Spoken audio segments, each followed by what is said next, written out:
Papa, maman, mbote na bino, sango malamu ya moyo omoni na mesa, ba visa kili wenze ya ba visa nde agence Smart Consulting, bosa na biso confiance na $500 ya pamba, ozo matavion, ozo kende Turquie, tembeza te bino bozo mona, ba visa ya moyo itandami, kutu mususu ezo ya deja ba visa ya moyo, awa tozande na lizi baya ba visa, boya ebeli bosa na biso confiance, na $500 ya pamba na Smart Consulting au Kenya Turquie. Bon, nous on va doute, pas douter. Awa na agence Smart Consulting, ils ont assurance, ils ont rapidité. Ozola nanga camarade, cousin, ils ont blague tes en notre côté, la réalité. On a fait un check doute le roi yo, le check paiement on l'a rangé, on s'est retrouvé dans 2 semaines, j'ai pas papier check vraiment agence Smart Cosmétique. Thomas, talandenge ba visa esi ekwaye belé awa na agence de voyage Smart Consulting na $500 ya pamba. OK, na yo mboka papaya. Peuple congolais, mbote na bino, to les cas qui déjà mal à liboso, aux deuxième fois to les cas lisusu, ba visa ya moyo, ya tout visa ya Canada, la fois passée to le bac qui pour la Turquie. Les lots yango ils à Canada $500 ya pamba ozo voyager ozo ke le Canada tourna yo pe ezali les Canadiens Smart Consulting tous en au Willery $500 ya pamba au voyager au Kenya Canada au Kotama to au tourisme tous zela yo boya ebele na $500 ya pamba bokei na bino na Canada. Merci biso to kolembate kolobati Agence de voyage à l'Okuta bako pakatambangu Smart Consulting Bazabana Smart Consulting. Lundi 5 septembre 2022, Mbote Nabinoso Sika Bozali, Congolais de père et de mère, Congolais de seul côté, Bandekonyo, Sobaza, République démocratique du Congo comme seconde patrie pour la Bango Topesi Binombote. Lundi 5 septembre, rentrée scolaire, les lancements au Salama Kalaming à 7h30. Na collège Likia na Sainte-Anne na Gombe awa et pas ya ministre tenu moi ba ministre ya EPST ça les lancement peut assister qui pendant une trentaine de minutes na quelques cours dans différentes salles awa na collège Likia rentrée moko apaisé contrairement ya ba rentrée scolaire et les qui ya bamboule les qui cette année enseignants le gouvernement Bakambi, l'administration et autres va se mettre d'accord pour la rentrée moko apaisée. Donc c'est parti pour la rentrée scolaire. Na Itali, Likambaba frais, na ville province, ya Kinshasa, ministre de l'éducation, à Talissier, c'est pas plus de 300 000 francs comme frais scolaires dans la classe où ils allaient concerner les Cambotali, gratuité. Bisika nyon so le peu. Bozote kaba uniforme et autres fournisseurs, boye ba été secrétaire général, le ministère EPST kotali ceci kotali ça été makamba biteka teka na ba école l'état lingi angote ba équipe tia mis en place soki ba kuyo zote kana école au uniforme au nini yeba ke subir force ya loi donc ba lingi makamba te ba lingi botika ba parents baza à l'aise parents yo ngino ko pesa modèle parents somba eloko na ye na ndenge ya lingeli. Mais baboyi makambo ya biteka teka na ba école rentrée scolaire moko apaisé et salami na septembre donc salami moko la lelo pour la édition 2022-2023 na Itali basango na Itali basango ba été moko ya lelo lundi 5 septembre Jean-Marc Kabunde singla za liboso bazuzi na cour de cassation Jean-Marc Kabunde oyo Azali a signé à résidence surveillée, mais depuis lors, Atikali Kaka, la prison centrale de Makala, Nangongo, Tozolo, Banalimete, Nangambo, la première, Rikuna, Tumbi, Bapne, Babilitana, Babimi et Belé, la Balabala, Bazako Senga, libération sans condition, Yandere, leader, Nabango, Jean-Marc Kaboun, Bomoni, Bango, Nabe Fijiona, Bamilitant, Yamon, Amboka, Jean-Marc Kaboun, Nabité, Kosenga libération de Jean-Marc Kaboun, à quoi savoir avec Otumba Bapne, Bozomona, Batumbi Bapne, pour la Kosenga libération, Mingi Bazako se diriger Bongo, Bazako na cassation, na Gombe, Bayako assister à procès Andeko Jean-Marc Kaboun. na etali basango boye ba ete Denis Kadima na équipe na ye ya Seni baza ko rassurer na bato que glissement ekozala te baza ko mettre nyonso en œuvre pour na ko permettre na mboka ezo ba élection moko na délai constitutionnel ba élection moko ya kimia kasi ya lobi depuis équipe ya na ye tiamaki en place ba meki ko sala musala batali depuis les 3 premières élections ba plainte nini ba partie prenante na ba élection ba salaki yango wana baza ko mibongisa pona ko résoudre ba kolela nyonso ba partie prenante na organisation ya élection ba métier na musala be balobi ba ko sala musala wana bango moko te edika ba musala ko sala ngo elongo na ba congolais nyonso mais na etali mosolo toujours na Seni boye ba que malgré les 228 millions de dollars aux allés décaissés par le gouvernement pour la Seni a acquis 4 mois de retard dans le cadre de financement et opération électorale. Donc, Seni a 4 mois de retard dans le financement et opération et élection. Il y a une partie prenante. Il est grand temps pour le gouvernement à Télande, Kadima, na équipe na ye solo. Pour la nini? Pour te lobby boganga te o X o Y. Pour ko éviter makambo so Seni sengela zo mosolo attend. Pe mosolo wana esala mosala na ndenge singel. Mais so juste là o mosolo attente to ko loba makambo ebele yango wana Denis Kadima aza ko senga na ba congolais nyonso ba s'impliquer na likambo tali organisation ya élection batia mbatela ye mosolo plutôt ba senga na gouvernement tela ye mosolo yango ndeko permettre na ye azwa asala makambo na ndenge singeli.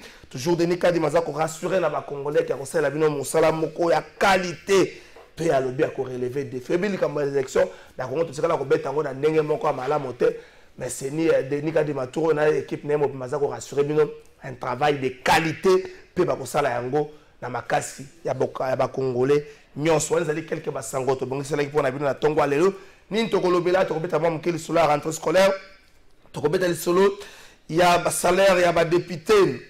Les Congolais ben sima annonce sur la base de la communication officielle il y a bureau assemblée nationale donc quand le premier vice-président assemblée nationale a ça qui n'a pas Congolais dans week-end de l'équipe à bureau là sur la tina a communiquer autour il y a dossier parce que ba molima ba député et y bani comment la loi des finances pour être pour na y ba député belé ba se ba répondre na yango wana ezali politique moko de bas étage et lobby ndeko professeur Mbata, Augustin Kabou a toujours le même dossier.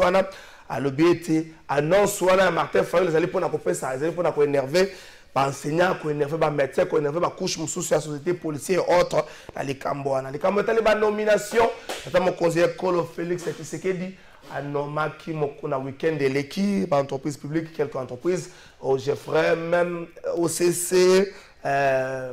ACP, c'est quoi puis tu vois qu'il va faire félicitations la couleur na bienvenue Jean-Marie bienvenue Bakoumania tu vois qu'il va faire il y a Zali DG anae jamais Darlioso tu vois qu'il est va faire mais les camomos que ça li polémique ça li présence ya madame Christelle Mwabulu comme 2GA ya OCC ba congolais belé ba Monique Molimo à népotisme ils ont continué ko planer la politique na biso ndenge nini batebeli na kati ya parti politique babundaka mais ceux comme ma nomination qui ndaka mingi pona ba membre ya famille to kobeka mam ke kolobela ngo na émission na biso na mokola le environnement politique to kobeta lisolo nango élection nango ngo que ce soit la majorité ou l'opposition batute ba osala makelele autour ya élection na minute munam do osala makambo na ndenge na eza pona nini est-ce ça bango bazo ndibate ke élection ekozala to pe bazo kanisa ete oyo aza gagnant asi ayeba nto kolobela ngo na émission na biso ya mokola le Bunagana plus de 3 mois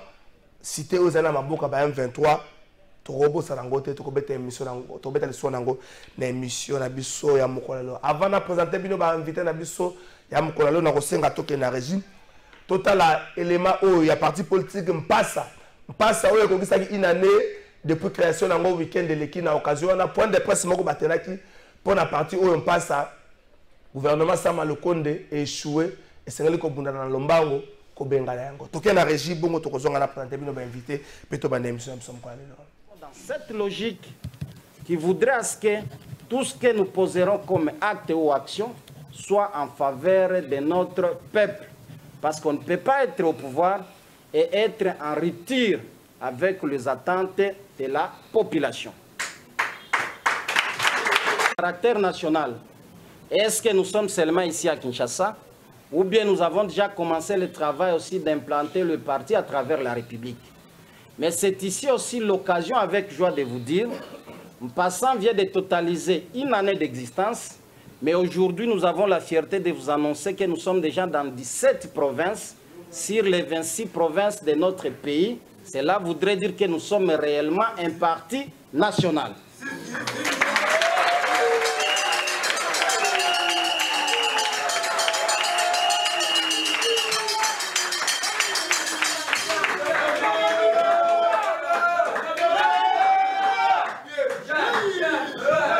Je crois pour ce qui concerne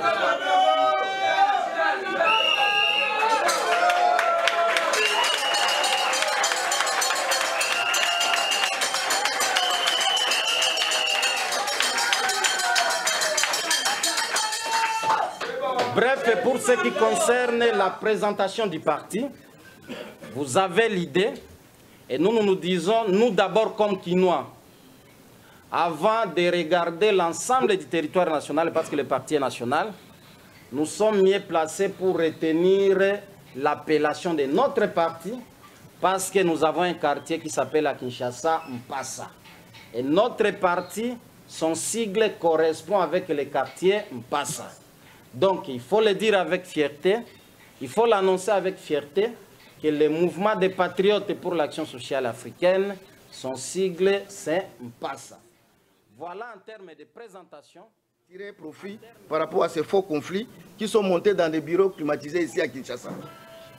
Donc nous leur demandons toujours l'unité et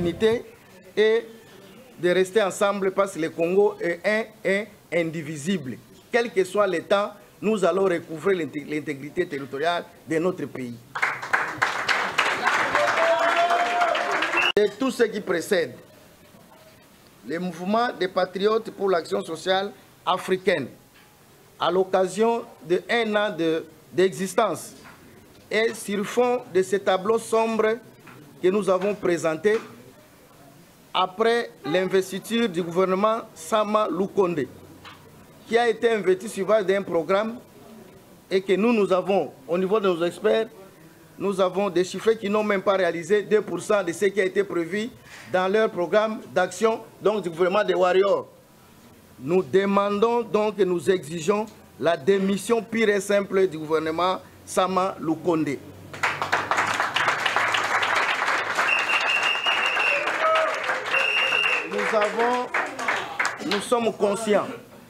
Nous sommes conscients que nous avons des amis dans ce gouvernement, dans tous les services, mais ici nous parlons du pays, de l'intérêt.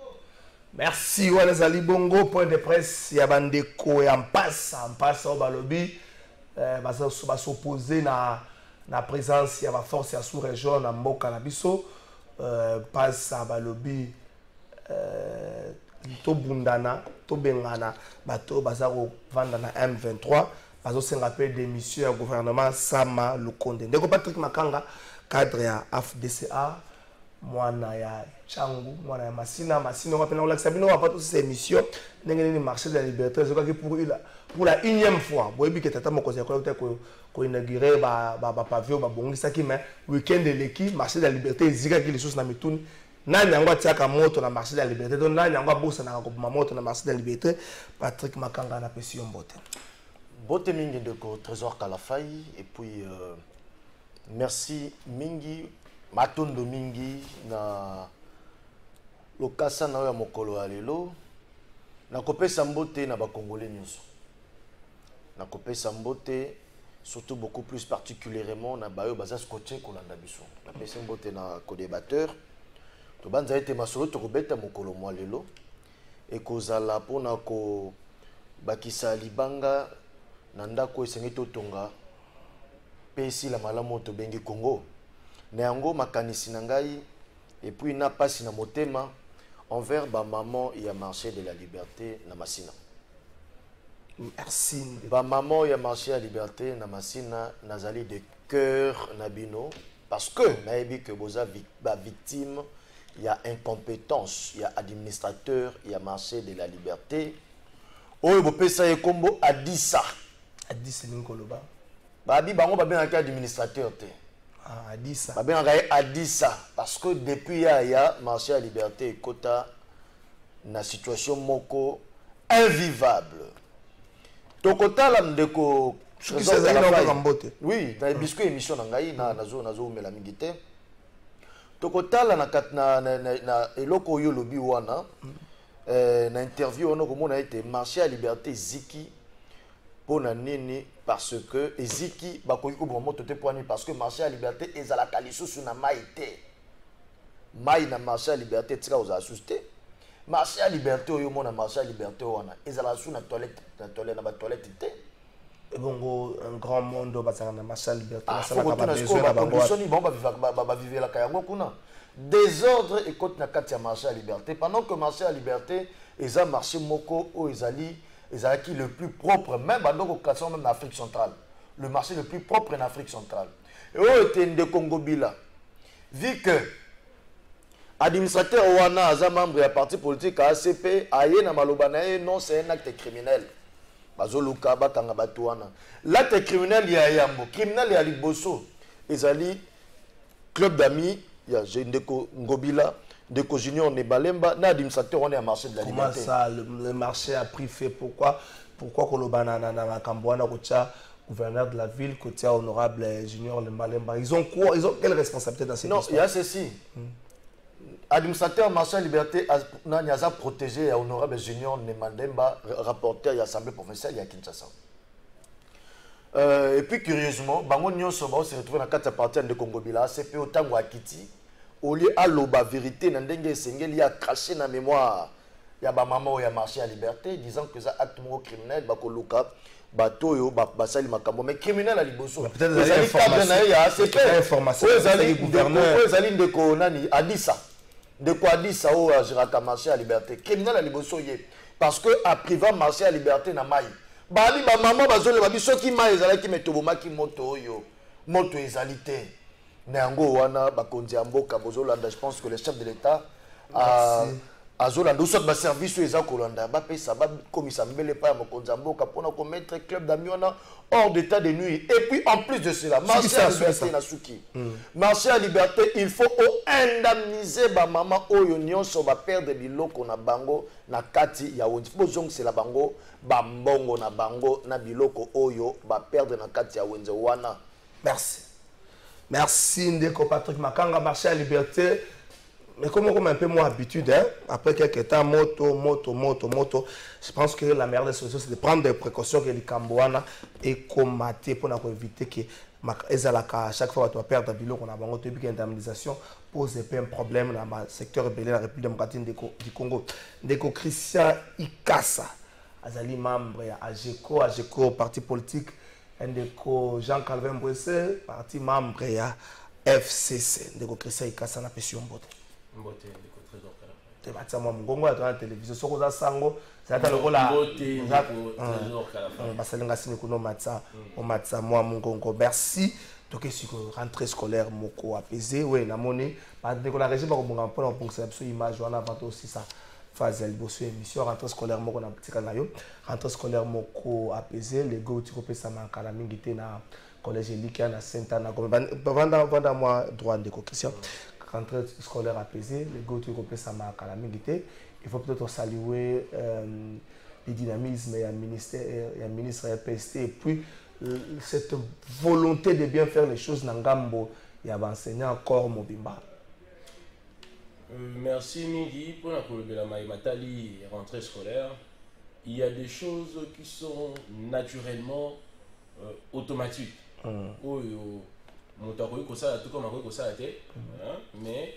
ils ont la course normale, il y a vie. Ça dit qu'il faut batanga, et rentrée scolaire, ils ont vacances. C'est-à-dire dans le calendrier normal, il y a UNESCO. Bungisa Keroma Mouké pour la Covid. Mais les loyaux. Rentrée scolaire Ezali c'est automatique parce que ils ont effort il y a gouvernement pour que rentrée scolaire c'est-à-dire il faut la rappeler dans place voilà c'est-à-dire tout ça monsieur le ministre il y a EPST félicitations c'est parce que rentrée scolaire est ça les non rentrée scolaire ils ont un programme international là c'est de 1 et de 2 rentrée scolaire ils ont dit parce que ils ont un programme international mais ils ont une condition baboti bazolela crise eza na bafamille ti sikoyo réserve de change balobaki na biso mais na marché ezali te biloko ezomata nake kotala douzaine ya bakaye jour là 7500 et moi est-ce que ça a topé na combien mais douzaine ya bakaye ndeko Kabila tikaki yango na 5000 donc c'est 4 ans après 2005 c'est maté mais biloko ezomata mikolo nyonso au trésor tokomi na tozo vivre canaille il y a régime en place toujours batté ceux qui bazomona pour peuple congolais le roi ni biloko tout na marché mati savon les coco yo Kabila tika qui na 400 francs le commis 700 c'est toujours rentré apaisé par rapport à l'année précédente mais ça n'a pas rentré mon scolaire mon non apaisé on peut pas parler non rentrer apaisé veut dire quoi rentrer apaisé ni koloba ki baboti pas sepela yo za mopandi sangote tambwisa micro baladeur ota la soki baboti bazo sepela na rentrer les gens souffrent parce que rentrée scolaire apaisé et ça raté parce que le ministre a respecté le calendrier à UNESCO. Non, rentrée scolaire apaisé et ligne kolbanini. Mon beau tiers à la mesure, il y a pour foutre la monnaie et par contre, mon beau tiers à la mesure, il y a pour sommer la monnaie par fourniture scolaire. Mon beau tiers à se sentir à l'aise et satisfait. Na ba critère oyo école et précis pour que moi na ba rentrée scolaire. Et botambu sa micro balader, bokeni na ba caméra na ba école, botala nombre, botala effectif ya bana. Ok, dans l'école, mais ça c'est le collège, non,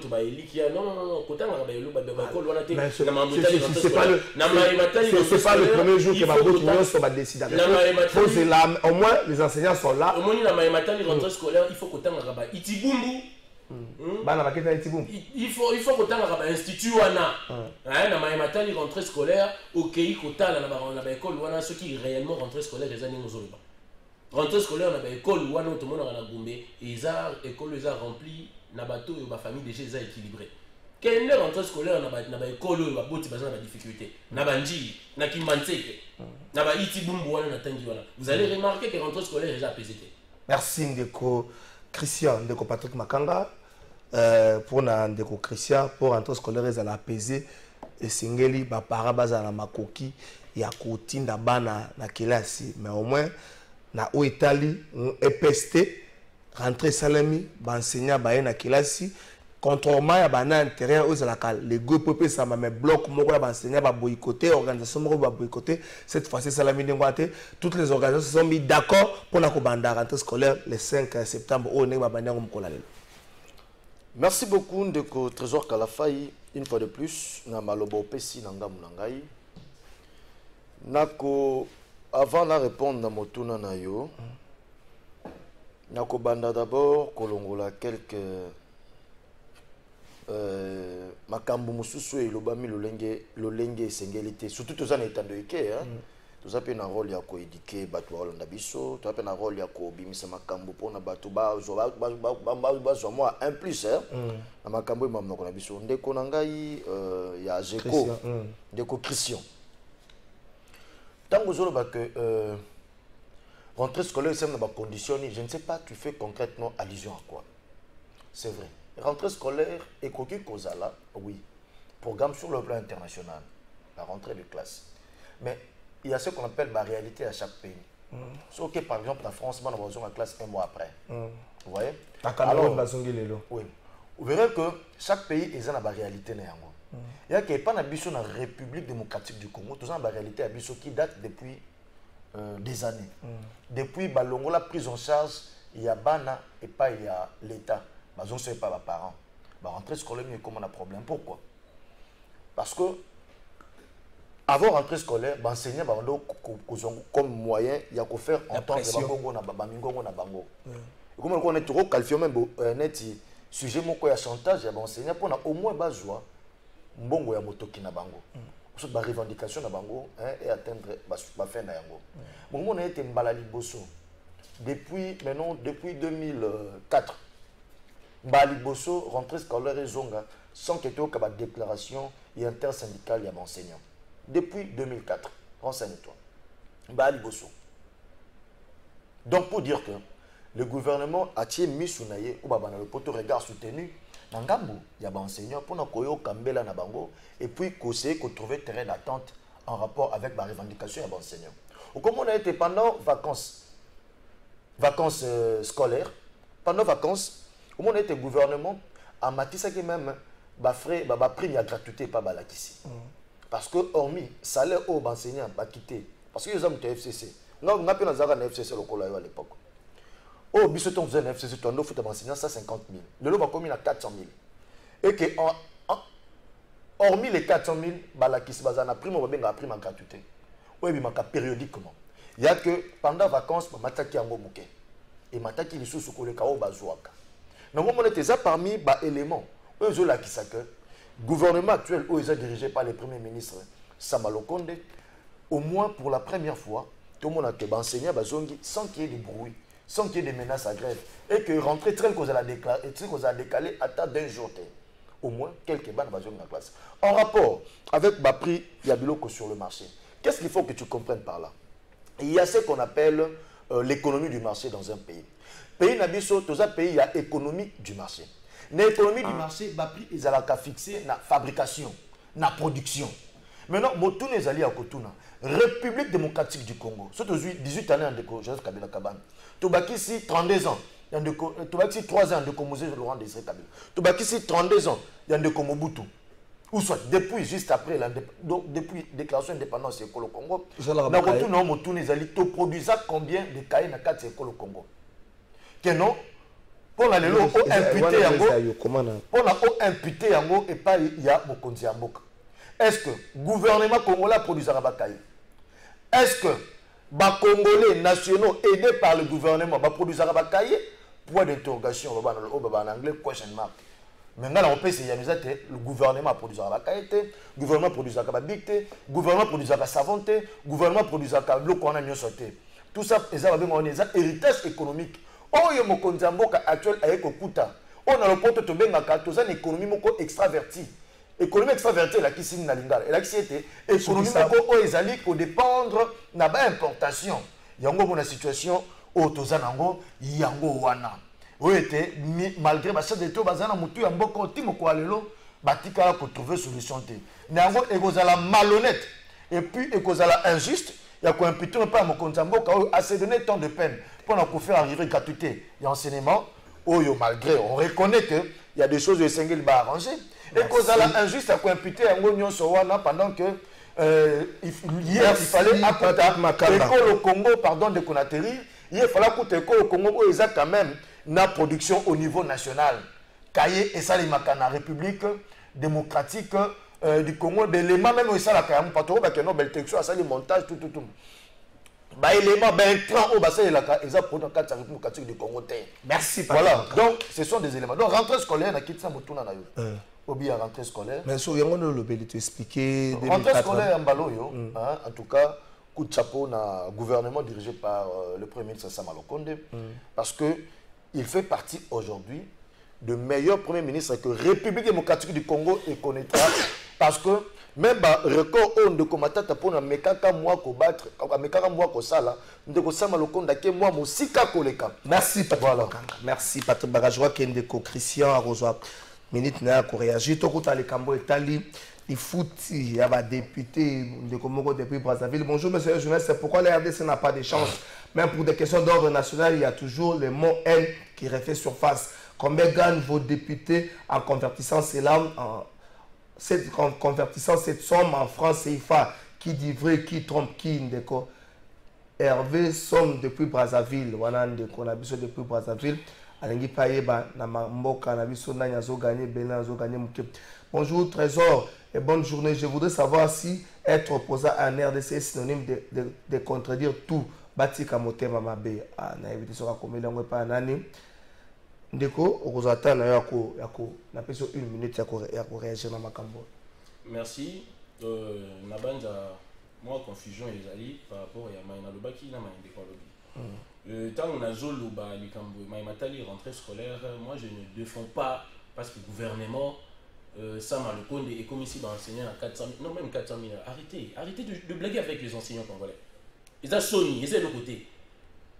Et puis, s'il vous plaît, camarades, il ne faut pas qu'on soit à l'occasion, de parler de M. Kabila à la télévision pour comparer la gestion de Kabila à la présente. Non. Ce monsieur mérite. C'est monsieur. S'il vous plaît, s'il vous plaît, s'il vous plaît, Zéla. Je suis en train de la police à débat. Zéla, la police à débat. Joseph Kabila, azalaki président Yamboka. Et il était critique ya gestion na ye. Azalaki président nenge moko s'il vous plaît nazo peso maloba nenge moko pe elongoli te critique likolo ya Félix Tshisekedi. Alors Mobutu monsieur Laurent Désiré Kabila la bango nyonso. Alors soki mutu aye asali référence na gestion antérieure asali lisumu te po afingi te azoloba fait. Donc na peso je suis en train d'avancer parce que pesa nga une minute on a peso on sera une minute maloba. Donc ngai nazolobela par rapport à la population congolaise. Tu sais bien très bien que depuis le régime Ezali, on traité dans le enseignant quand tu comme à la veille rentrée scolaire. On est bani. Alors il y a vacances, ça bon dans foot à vacances, c'est pas un problème. Et 400 000, oui. Kabila a fait son travail, vous devez savoir que le régime change. Le gouvernement se succède et les années passent. Au fur et à mesure que les années passent, les choses changent et les choses évoluent. Ce que Kabila a fait, à Saraki, on a tant et puis il réussit à 85%. Et aujourd'hui, tant que il y a tali efficacité, il y a rentrée scolaire, Nathalie Ndeko, Nemozo Bandeko, Wanazo Bake, Tozo boycotté, Tozo défendre ma boti. Vous pouvez enseigner Mongo, oui, pour que Baya Botangi ça. Mais Bana Wana Sikoyo, Baboti Nabango. Ce que Bazana Bamoya, Outina Baron école. Mobota kozwa moyen ya kotinda na école nini. Mobota kozwa moyen ya kotinda na école tango mbongo na marché biloko il faut bango ba somba eza na prix abordable. L'état a veillé sur ba biloko wana nyonso tout. Ba fourniture scolaire. Mais ngana lobeli eza par rapport ya wana. C'est pourquoi na bisi yoke soko ke na ba école oyo eza na ba fin fond ya Kinshasa, vous allez remarquer que rentrée scolaire et ça, effectivité. Non, effectif, c'est ce que bah moi, on a mon cotomi balé enseigner. Mais ça peut être pareil, mais vous allez voir que l'État fait enseignant. N'engé n'est pas le béli. Après, si l'enseignant pour que batangi ça, mais batangi ça banane. Pour batangi ça, il faut boti, base à la facilité. Il y a ko somba biloko, na facilité, il y a beaucoup de biloko on a marché, et ça n'a plus haut, ils ont permettre bango batinda ba na bango na classe. Merci. Une minute ne soit pas. Il n'y a pas de problème. Merci tout l'élément où il y a marché de la liberté, il y a choléra, il y a moto, il y a incendie et salamaki. Nous prierons aux autorités de prendre des mesures préventives pour éviter que Malasima moto soit massous dans les cambona. C'est vrai, on va réhabiliter, mais tu as cercle la mort vicieux, et zigi tu réhabiliter, bon tu cancer makam, c'est aucun arrêt. Moto ndenge peli na moto esandi esalami na wenza parti ya 2h 3h ndenge esandi wana esalamaki eloko moto epeli ntango moto wana epelaki na badeze biso tozali tozelaka biloko na biso parti ya 3h du matin po toteka 4h bato bateka na bawenze mituka na biso ekotaka butu ndenge mituka ekotaka butu parti ya 2h moto epeli ntango moto epeli sécurité azalaki na intervention kosala te nakoki kopesa sécurité potite po ani mai na wenze oyo toza na wenze ngai nabengaka ye adisa aza na mai te na wenze banda disa ya awa mai ezalaka te sikoyo papa na ngai nabela moto oyo epeli première fois jusqu'à 3 pavillons à la fois ndenge omoni nga nasala victime naza victime parmi ya bato oyo bakufeli babebisi biloko soki mai ezalaki adisa zongisela biso mai mai ya pamba mai oyo mama na biso atikela biso mama azalaka soki bakangi mai lelo lobi kozongisa mais adisa nakoka kobenga. Merci Francis Béa, je crois que Boyoki maman, soki ma ezalaki, peut-être les caméras ngaye comme na ndengo ante azako senga na bakonzi, azako senga na administrateur plutôt azongi sa ma, lui maman azalaki, on a la allusion na maman Fatou, maman Fatou, personnel azako gérer yango, azako soki bakangi la zongiseli. monsieur l'administrateur Bundana Maye zonga na marché la liberté c'est ka ba zwa miebele ndenge nini bato ba ko vivre sans maille le bana ngala nganzembo moko l'eau c'est la vie c'est vrai l'eau c'est la vie voilà témoignage à moi boyoki na senga pelo komo maman nenga lobi na etando iki na télévision bola kisa ke boko ndoko luka ye bo benga na ye aza susu koteka wana te et vous allez le malam nous allons veiller à ce que maman tira la kaka na esika na pour ce ka bo meko benga na tokotanga bino tokofunda bino pas chef de l'état à ceux qui sont là to battre la maman yo botika na musala na ye ndeko Patrick Makanga nomination et mandataire public. Amisi Makutano, toutes mes félicitations. Les PCA, il y a Jeffrey Mkambelembele, mtoto amanye mako tatoka ke boy paka wanafunzi. Na PCA félicitations là ndeko nanga Amisi Makutano. Quelques entreprises publiques hier, yango tonde batu batelemeli.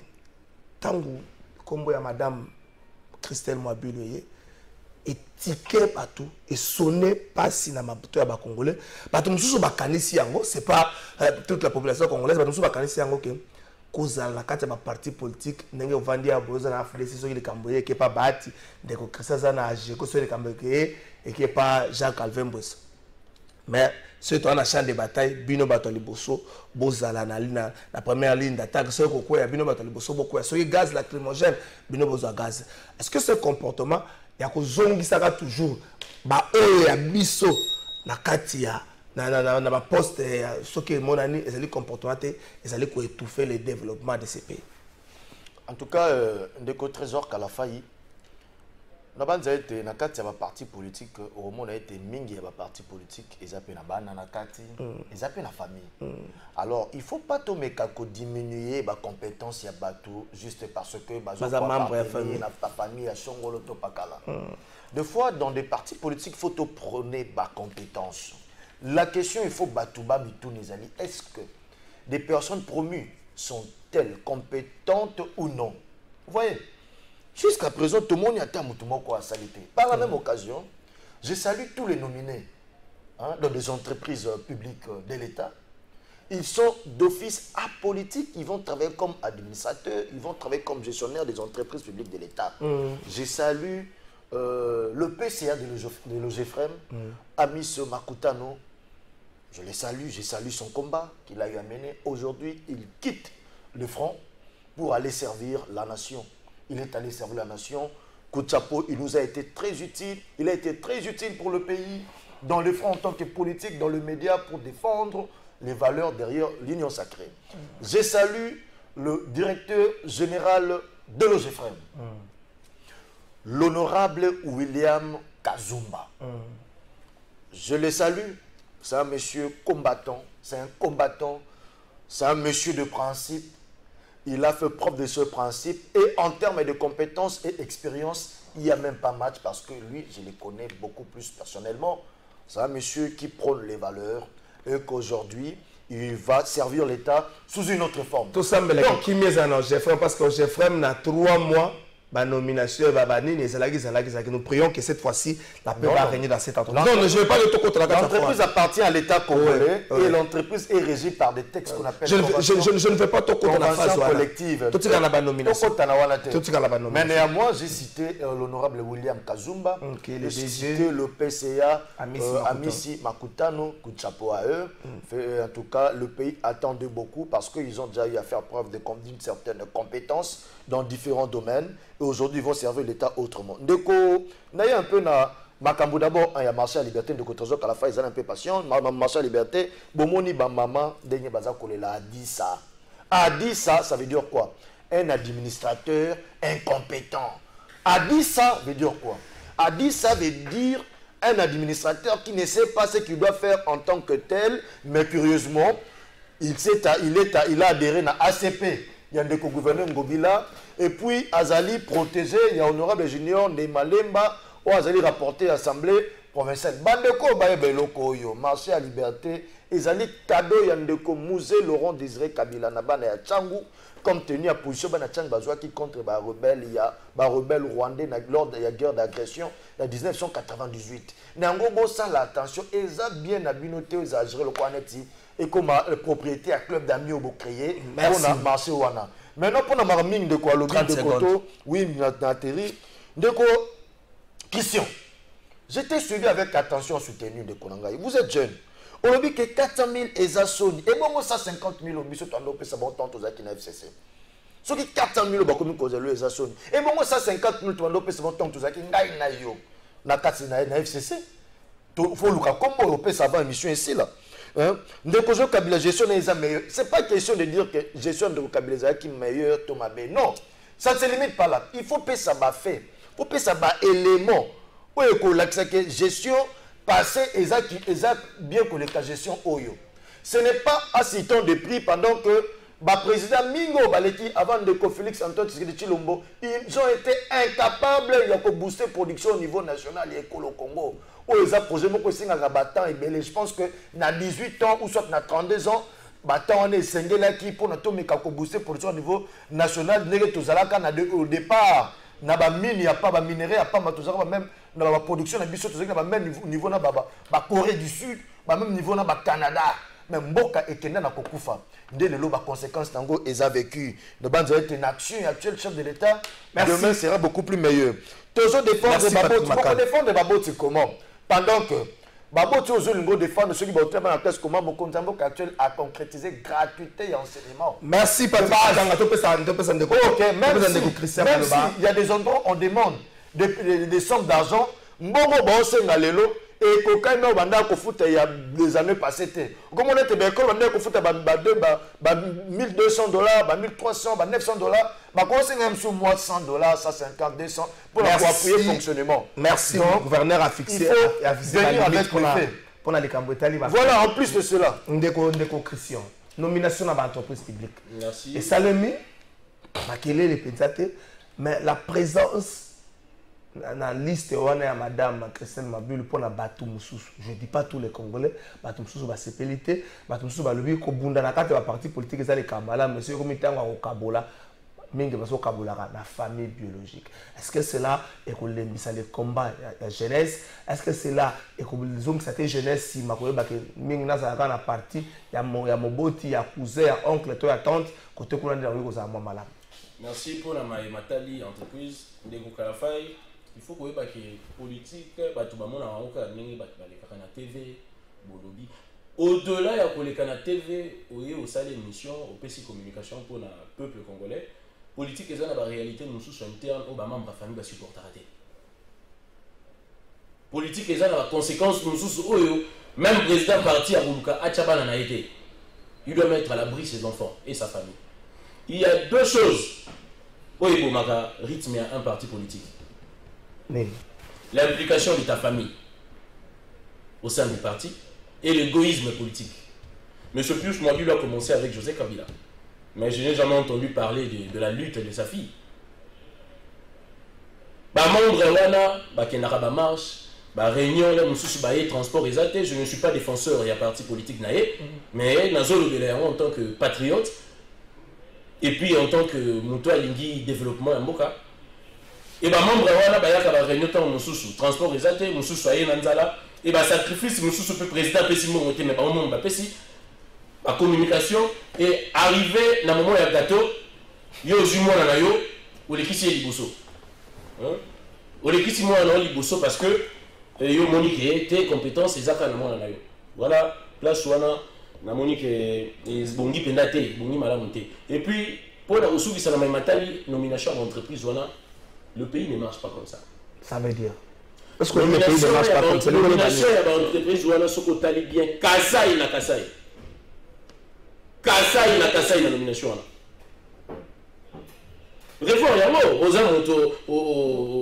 aux ans domaine. Kassai na Kassai. Ça, c'est quel régime ça? Vous qualifiez le régime d'un régime tribal. Le régime à Liboso, il y a tribalisme, il y a Makassi Yango. Kassai na Kassai. Même la nomination autour de monde, la prestation, le magistrat autour de monde. Kassai na Kassai. Au-delà de ça. Vous voyez, le pays ne fonctionne pas comme ça. L'équilibre géostratégique. Bango a été voté. Tu as dit Bango. Peuple congolais, Zawana, a coupé Teraka. Dans l'Équateur, il va te basater. Nabandi, il va te mailler les basater à Kassai. Et pour réagir, il fait un Kabila et Zali. On n'a pas besoin, il y a la TV, Mais Bafé et Ndeko Kabila, Ezali, pourquoi? Et là, Bafé et Ndeko Kabila, Ezali, c'est la gestion de M. Tshisekedi. Parce que Tshisekedi, c'est le seul président au Congo qui gère le passif et les actifs. Tshisekedi est en train de gérer tout ce que Kabila a laissé. Tshisekedi Tulombo, le président de la République, est en train de gérer tout ce que M. Kabila a laissé. C'est le seul président qui gère le passif et les actifs. Et Joseph Kabila, pendant ces 18 ans, il a pacifié le pays. Il nous a appris ce que nous, à la Japon, on appelle l'apprentissage de la démocratie. C'est avec Joseph Kabila. Avec Joseph Kabila, on apprend maintenant l'apprentissage de l'alternance. Bah, aux amis, l'été. Kamoko. Joseph Kabila Kabanki. Ça dit, il y a des détails, nous sous. Et ils allaient belé. Mais pour la relaxer, le fait principal, il y a M. Kabila. Et la gestion actuelle, il y a Félix Tshisekedi. Parce qu'il gère les passifs et les actifs. Merci Ndeko Christian. Mon solo, il y a des députés, Topé Molima. Bon, parce que bon, on a besoin de sommation, on a des députés, Molima, primes et autres, différentes primes. Là, les invisibles, bon, comme ça, Namboka, ça, normalement, les foot, moko, a bien invisible. Ndeko Patrick Makanga.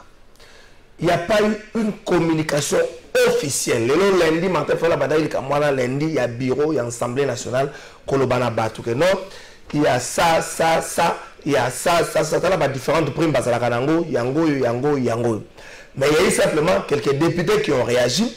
La fin week-end, le premier vice-président de l'Assemblée nationale a réagi pour la Kolobana Batu. Non, Ezali Bongote. Mosoloana balobi yango ezali bongote Augustin Kabuya kutina ngambo na ya lobi annonce au Martin Fayulu la salle ezali pona ko sukisa eza pona ko pesa kanda na batu basaka na secteur mususu mais pona premier vice président bi mbongo oyo ba député bazwaka eza ekomami na loi de finances so ngapena pesa la premier vice président loi de finances batu ne soutene ba sa possession nango. Donc, Bino de Bongo communiquer na bato. Est-ce qu'on peut continuer à évoluer dans cette zone d'incertitude? Oyo éclairage ezalité na mosolo ya bato moko boya couche moko souhaité oyo contribuer be congolais nde ya futaka. On peut continuer à évoluer dans la zone à Bongo. Ndeko Trésor. On a besoin de 2 minutes, on va timing 2 minutes. Merci à 2 minutes. Là on peut ça va 1 minute. On va 2 minutes s'il vous plaît. On peut ça venir équilibré. OK. Ndeko Trésor na Matali revenu à ba député. Quand la banza été population des fois a conscience. Parce que ce qui to comme ici pays tant que le bar d'abord que Mboka est pris en otage par un groupe d'individus, population le bar banda kala tout ça pourquoi parce que ça n'a pas congolais mususu ou ba comme ba député ou ba promu na ba poste ba responsabilité ba comme ça pays le quoi net wa bengi marchandise. Marchandise dans quel sens? Dans le sens que ba investi qui bon na bango yo voté qui député pour na piaki au polo. Vous votez qui député pour na piaki au bassin à mapa na kati. Vous votez qui député pour na piaki au liputa pour na tonga qui pont. Vous votez qui député pour na ya pesa qui yo $50, $20, $10, j'en passe. Mais Moutouana, Azana qu'on est investisseur. Une fois comme député vous votez, tant qu'on est dans l'Assemblée nationale, au lieu à travailler pour na mosalo et sengeli au sein de la population, il y a que ça, mais récupérer capital et un bénéfice. Yango on a été atteint loi à finance. Loi à finance européen ça montant il y a qui avoisine $13,000. Le reste est là et ça va invisible. Il faut le dire franchement. Que non, le reste est là et ça autobéni dans le poteau invisible. Invisible ça veut dire quoi? Oh ils a reprité na kati ya libeko ba pesa ngo na bandenge moko boeneti to kaki monsieur limaka na besika mo songolo to pakala. Nyango wana nga na tinda bo kinde bale pa peuple. Il a été beau voté par député pour Elio Lipa, pour Elio Foufou, Elio Massangu. Tout le monde qui nous soit quitté na Tchangou. Député moi quitté na Tchangou, kuna ke na Massangu, ake na Loso, ake na Madesu. Mais motuna nga na tuna ke za mokom. Député a na Loso Massangu, muto akolia Loso Massangu d'abord bo pesa ça qui mobimba te. Bo pesa moi 2 copo ba copo mi balé. Mais mikolo ekoya akovivre ndenge nini. On joue Trésor plan de on a invité à AFDC pourquoi Namboka Oyo compétence et comment remplacer par l'incompétence pour Nanini Ndeko Lemba. En tout cas, Ndeko, ce qui est vrai, c'est à fustiger. Je suis d'accord avec eux. tokoki kondimaka ata mokete incompétence et remplacer compétence tokondima yango te na yango mona ete à chaque fois ce que moto asali mabe tu as katoloba yango sans tendance ou couleur politique so oyebi mutu moko aza incompétent tel que a marché à liberté wana aza incompétent au monde aza membre union sacrée aza ya ACP ya Ndekongo Bila eza parti politique membre ya union sacrée mais na lekia nazo condamné pourquoi parce que c'est incompétence to tel mela yango et tous on a besoin de bino longo pour benga na ben compétence même ba yo baza na carte assemblée nationale salaire ya ba député cette question eza prise de conscience ya ba député wana na moi une ano botikal nango bokotisa moi abomoto député toute tendance confondue ça tika ya union sacrée parce que même l'opposition peut ba toujours ba invisible wana merci besoin ko banda kala toute tendance confondue ba député besoin conscience bien servir peuple au lieu tout le temps à comprendre l'intérêt nabino. Merci beaucoup Christian Yokandeko alobi lumba kasolo pambate boloba qui parle ça des ala qui a crédit le preuve bulletin de paye et honorable Ntambo c'est pas les honorable Ntambo crédit à véhicule bâti 00 toloba les sous nini c'est flou oyo ils allaient entretenir une semaine durant sur le vrai montant que touche un député aujourd'hui est là-bas visible, là-bas invisible, et zoye balaté. Est-ce que nous devons continuer la zone ou encore nous devons donner raison à Martin Fayulu qui a dit qu'un député touche 21 000 $? Vous pouvez raison sur vous pouvez raison na président Jacques Alvin Boy Soutanga la majorité des députés bazawana basala escroquerie politique. Ba escroquer mo Kabila ya campagne Kabila bimisi ba député mais bakati si au moins le ko koyiba ezakelo comme mabe. Bon, il dit Kabila va député, on a une union sacrée. Par contre, on coûte une chère. Pas député. Pas député à Kabila. Par contre, on coûte une chère. Vous pouvez obliger pour mettre un salaire pour que vous maintenir la union sacrée. Et n'a pas eu information. Quand la mine était coûteux. Par contre, on a 25 000 $ l'année prochaine pour les élections. L'année prochaine pour les élections, on a 25 000 $. On a dit, monsieur Trésor. On peut continuer. C'est qu'on dit, bon, il dit Kabila va député, là va escroquer Kabila. Kabila, après c'est le moment en campagne. Kabila, ici, va député. Bah, comme il y a grimace à manquer, on va dissoudre le Parlement. Si on va dissoudre le Parlement, si réellement on a la base. Si réellement on a la base, on va dissoudre le Parlement. Si on va balayer l'élection. Papa, vous l'avez dit? Pas un député fabriqué par Joseph Kabila. Et en 2023. Là, vous avez rendu un très mauvais service à la société. Quand vous avez dit que Bazali, fabriqué par Joseph Kabila, vous avez rendu un très mauvais service dans Mboka. Écoutez, s'il vous plaît, Kabila a géré ce pays, il était à la tête du pays. Nous tout aïe bien, très bien que la majorité des députés là, ce sont des députés fabriqués par Kabila. Et le régime actuel, Nakobanga, la population Sabaye Bango, Yibi Kabila, les députés, Bango, surtout Bakatisi. Les députés fabriqués par Kabila, de toutes pièces, par contre, les gens coûter trop cher. Alors, pour que vous mainteniez Bango, vous êtes obligé d'augmenter le salaire dans Bango. Et il y a peu d'informations, comme on a 25 000 $. Invisible, oui, mais le salaire à chef de l'État est mon outil si vous avez tant que Kabila peut être oh, mais le gouvernement qui corriger, qui copier Kabila. Parce que nous avons dit Kabila n'a pas été parfait. Il a eu des défauts. Mais il a fait le nécessaire. C'est pourquoi je vous dis, Félix Tshisekedi, c'est le seul président qui gère le passif et les actifs. Mais nous avons pouvoir, le peuple d'abord. À ta salaire, les députés, on a la population. Mais le problème est que les députés ont disponibilité pour que la population n'a siège ou esengeli. Et là, comme il y a merci de député à Kabila. Par contre, coûter mon cher. Par exemple, on a 25 000 quand même. 2 minutes, coquille. Bonjour, Trésor. Pourquoi nous avons combattu Kabila? La politisation des entreprises publiques tant décriée par l'UDPS. Et aujourd'hui, ça a refait surface avec force sous leur gestion. Franchement, ces partis politiques nous a dessus. Il faut noter que Kassa, il y a eu la part du lot dans ces nominations. Docteur Dodan, politisation d'entreprises publiques. Est-ce qu'on ne devrait pas avoir de vertébrés dans chaque entreprise? Peut-être PCA, tu peux comprendre, mais dans des postes de direction, comme on a battu Oyo, à parasiter quelqu'un pose une appartenance politique, quelque part, tu as bombarder l'entreprise. De côté de la faille, on a soulevé ça na baléa moi mingi. parce qu'au monde a été mingi ba voté tek na pesi exemple andeko Amisi Makutano azaki administrateur na Codeco aye a commis président du conseil d'administration na Ozefren. Donc pour dire que le problème c'est celui-ci, c'est que partout dans le monde, même aux États-Unis et en France, tu verras que entre 2 ou 3 Américains au monde qui sont azali républicains, l'autre azali démocrates et autres. Vous voyez un peu, il y a aussi des leaders et des ténors. Ce qui est vrai, la difficulté dans l'école au Congo, c'est que il faut bisoto mais qu'un peu que l'on ait influence politique au niveau de l'administration, tout le poste politique comme tel, mais tout le monde a influence politique au niveau de l'administration, qui est l'administrateur base vraiment apolitique. Et qu'il faut, mandataire peut, comme proposition, mais signer code d'éthique et déontologie, dans le sens que, une fois nommé, parce que la réalité au Congo, c'est que ils vont continuer à appartenir à la parti politique.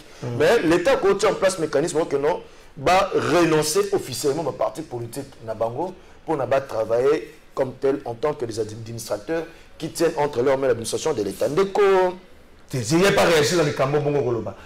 Que les entreprises restent toujours politisées, décrire mais ces comportements ont du mal à quitter l'homme congolais. Et ça passe pour le régime. Il est basé belé dans la zone comme ça dans l'antichivo. Parce qu'il fait l'anté. Et ça passe. Donc il y a qui c'est. Ça vraiment passe parce que le régime ils ont la pose ça et ils ont combattant surtout les UDPS, les militants tout bas de ça. Et ça passe. Des militants, s'il vous plaît. Les militants de compétences, il y a pas mal dans divers domaines. Les militants, ça va dans la scène, c'était plus papa tika bamotis. Non, des compétences. Pour ça, c'est à quoi avoir des compétences. Les compétences, oui, mais la question tournie. Il y a besoin de politiser dans le régime, il a passé. Dans le régime, il a passé parce que Bazar a besoin de ça va tenir ça là. Et on ça va à ça. Une minute sous qui ça, Bounagan a plus de 3 mois entre les mains. Il y a M23. Est-ce que formule magique et Zangibiso, est-ce que le gouvernement est fatigué de cette question d'intérêt national? Est-ce que le gouvernement n'a plus de stratégie? Est-ce que l'armée congolaise ne pourra plus reprendre le contrôle de Bunagana? Une minute. D'abord, ce qu'il faut retenir est que la victoire appartient au peuple. Un peuple derrière son commandant en chef, nous allons vaincre ses ennemis de la République. Nous allons les vaincre parce qu'aujourd'hui, plus que jamais, on connaît que notre agresseur s'appelle le Rwanda. Nous sommes agressés par le Rwanda, mais malheureusement, situation autotique là, mon Konzamboka actuel, Bisobato FCC. Situation autotique là, et puis si Makoki Mingiti a pour faire face à M23 Oyo, Azar requinqué, sophistiquement armé aujourd'hui.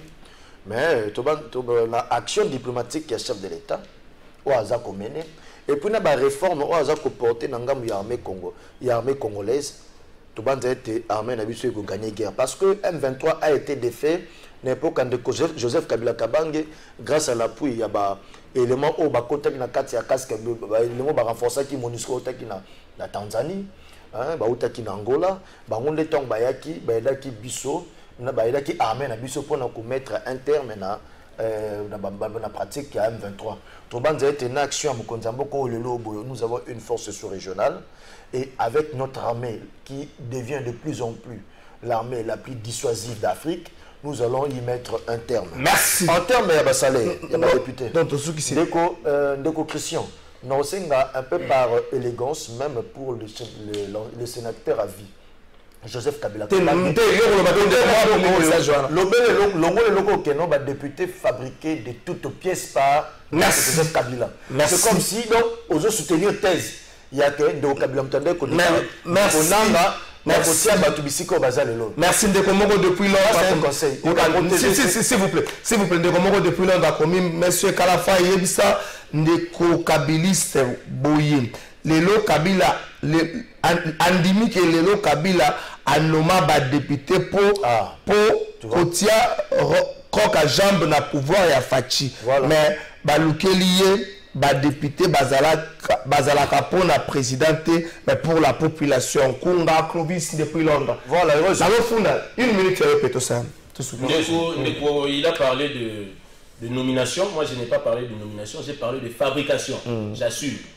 Il a parlé de député fabriqué. De toutes pièces. de toutes pièces. S'il vous plaît. Par Joseph Kabila. Et s'il faut défendre ça, je peux défendre ça quand le héros appétesse. La fabrication peut être morale, la fabrication peut être financière. La façon c'est belé.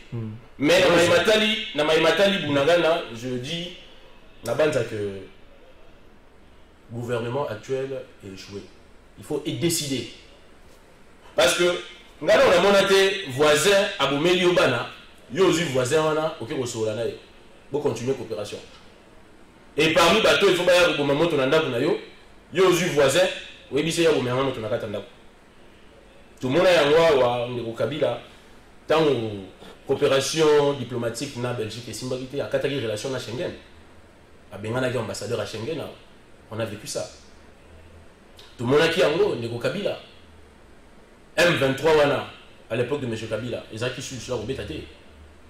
Pays union sur le monde ndeko trésor. Ils ont une armée. Na kata armée on a des fufo izate. Ba soda wana mona na kata armée. Babunda na banzeta fufute, babunda na mabangate, babunda na minduki. C'est une question de prendre une décision pour que l'armée na biso faire face na Rwanda parce que biso surtout tu dis que Rwanda est des agresseurs. Merci. Et ce qu'elles ont monté. Parce que sur le plan diplomatique.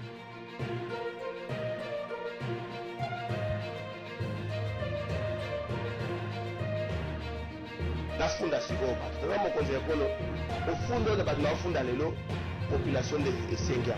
Nous avons joué tant que papa comme retourne la situation à famille. Moi, nous afunda. Merci. Tata Mokonzi Ekolo, moi nous afunda kabatu aye. Tata Mokonzi Ekolo, ya solo rentrée scolaire et salami mokolo ya lelo. Tata Mokonzi Ekolo ba caméra na nga braqué na ministère RPST. Na yoko funda ministre RPST na chango na mulai na fundi na premier ministre. Tata Mokonzi Ekolo na fundi bango likambo nini. Ça fait plus d'une semaine que le directeur financier ya Veridos azali awa.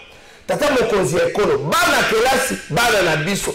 Moboti nyonso ayebi mwana nini azongisi na kelasi na mbulu oyo. Pona nini si faut ko identifier bana kelasi Tata Mokonzi Ekolo ba pesa marché wana na Veridos. Tata Mokonzi Ekolo eza na structure moko na EPST identifier ka ba enseignant. Pourquoi pas ko pesa bango makasi ba identifier pe bana. Tata Mokonzi Ekolo c'est copain mais la musala ko identifier ba enseignant. Ndenge nini Veridos dossier ezongi lisusu. Yango Tata Mokonzi Ekolo na beti sonnet d'alarme. Ministre RPST, to sepeli rentrée zongi, bana bazongi nzela classe. Mais soki to yoki yoka ko signer likamba Veridos. To ya ko lukola bureau na enseignant ministre RPST, wapi de sa Veridos. Tata Mokonzi Ekolo tia misu likola ministre RPST na premier ministre na Veridos. To ta biso makambo susu. To tika nano, to tika no se ko ko identifier biso ba enseignant stila. Ko su funda le suki wa.